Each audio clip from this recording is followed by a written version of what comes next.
said, you know what? Because this is happening, because this corruption is happening, and he had long hair, I'm going to punish you and I'm going to take you to the barber and have them cut your hair. They took him to the barber and they cut his hair as a punishment. Historians say, Wallahu a'lam, that when he came back, he was even better good looking. Now, I don't know which barber he went to back then in Medina, but apparently he was better good looking. Umar said, you know what? Let's have him exiled to Basra. Khalas. They took him out of Medina and he went to Basra. Poor guy. He had to leave Al-Hijaz all the way to Iraq. Why? Because he was good looking and women were fantasizing about him. This lady, she was married. Her husband divorced her. I mean, obviously, when you hear that your wife is fantasizing about someone else, you're not going to live together. He divorced her and he abandoned her. This lady later on married Yusuf al-Thaqafi, and they gave birth, this marriage gave birth to whom? Al-Hajjaj ibn Yusuf al-Thaqafi, the brutal dictator of Iraq, who later came to power in Iraq, and he killed thousands of people in Iraq from the followers of Ahl Bayt. Even though this lady probably did not commit something haram, she didn't do anything. It's not like she fornicated or committed adultery. All she did was fantasize. But look at the genes. Look at these genes that are passed on from one person to another. When you choose someone, my dear brothers and sisters, you're not just choosing a wife, you're choosing a brilliant mother. I have people that come and tell me, Sayyid, I want religious kids. You want religious kids? Have a religious wife. Have a religious husband. That's how it works. It's these genes that are passed on. You can't have religious kids when you marry a lady that's not religious. That's completely not religious. Who doesn't pray, doesn't wear hijab, doesn't fast. That's completely away from faith. And then you expect her to be a religious mother. It's not going to work that way. Thus, faith. When you choose wisely. Choose logically and have faith as your number one priority. Number two, and again, this is from personal experience, and we have some hadith. My dear brothers and sisters, when you choose, you choose. Don't let someone else choose for you. Don't let your mother choose for you. Don't let your father choose for you. You yourself choose. A young man comes to Imam al-Sadiq alayhi salam and he says, Yabna Rasulullah, I chose a bride for myself. I chose a young lady. And my parents have chosen a young lady for me. Which one should I marry? Should I marry the one that I chose or the one that my parents chose? The Imam tells him, marry the one that you chose. You know why? Because you're going to live with her. And you're going to live with him. Not your mother, not your father, and not your best friend. Yes, always consult. Islam tells us consult your parents. That is why in our Islamic law, a young lady cannot get married without the consent of whom? Of her father, because she has to consult her father. Why? Because, is this oppression to the young lady? Does Islam want to oppress young women and not allow them to get married without their father's approval? No. But because a father knows what's good for her, what's good for his daughter. A good father will put the best interests of his daughter in front of him.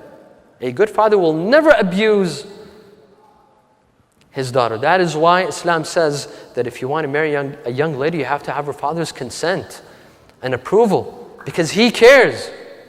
Thus, consult. Islam says consult your parents, ask them, seek their counsel and advice. But ultimately, you choose. You make the decision. You know, in the Middle East, a lot of times the couples, they don't make the decision. It's the parents that make the decision. A lot of times it's the mother. I know in many cases that the young man has no clue who he's marrying, and he's never seen his wife. You know how he got married? Because his mother saw this young lady at some session or at a majlis or whatever, and she came and told him, my son, I chose for you a beautiful young lady and you're going to marry her. And let me ask you, when this mother chooses this lady, how is she choosing? What's her criteria? Is she going to go and ask her a philosophical question? Is she going to ask her what does she think of some political issue? No. She sees her, beautiful, long hair. I don't know what they look for. Long hair, beautiful eyes, There's no unibrow. I don't know. And she comes and tells him, my son, I found you the right wife. This is it. And this is why a lot of these marriages, they fail. Because he didn't choose. He's getting into a marriage according to his mom's taste. Mommy's taste, okay? And this is what happens. No, in Islam, you choose. And you make the correct decision. And you make the logical decision, the wise decision. And finally, and I conclude with this, Sallu ala Muhammad wa ala Muhammad.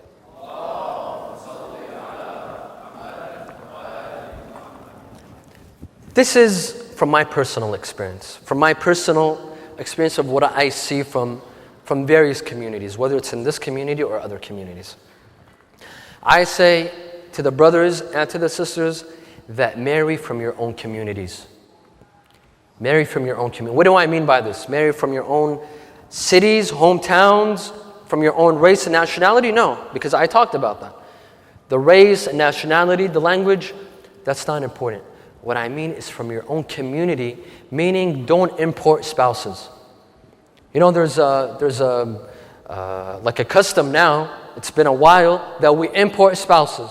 A young man thinks of getting married, immediately he gets on a plane, goes to Lebanon, and brings back a beautiful young lady. There's nothing wrong with that.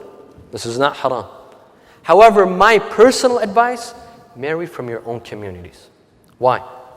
Number one, despite the fact that the person who you're bringing is a fob, there will be a culture clash. This person is raised differently from the way you were raised. And I've seen a lot of couples that did not get along. You're raised in America. She's raised in Lebanon. You're raised in America. He's raised in Lebanon. And there's something wrong. There's a conflict. You don't understand him. She doesn't understand you. This happens a lot. This is one. Number two, imagine if all the young brothers in this community went and got married in Lebanon. And all the young brothers went and got married in Lebanon. Who's going to marry the young sisters here in this community? Who? There's three options.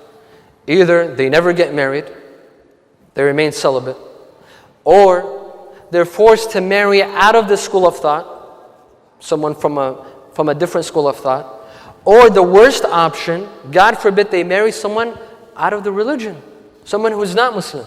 And I've seen this. And I've seen in many communities, because of the major segregation between the two genders, I know some Muslim women that went and got married with non-Muslim men. I know Muslim women that went and married a Hindu. This happens. This happens. Thus, I encourage my dear brothers and sisters, marry from your own communities. Because this will be more beneficial, more helpful, and everyone will get married. Otherwise, this will be destruction to the community. Thus, these were a few words on marriage. I hope that I haven't scared too many of you off of marriage, and that you still have, if you had the intentions of getting married, you still have that intentions, and we wish you all the best. Walhamdulillahi Rabbil Alameen, wa sallallahu ala Sayyidina Muhammadin wa alihi at-tahirin.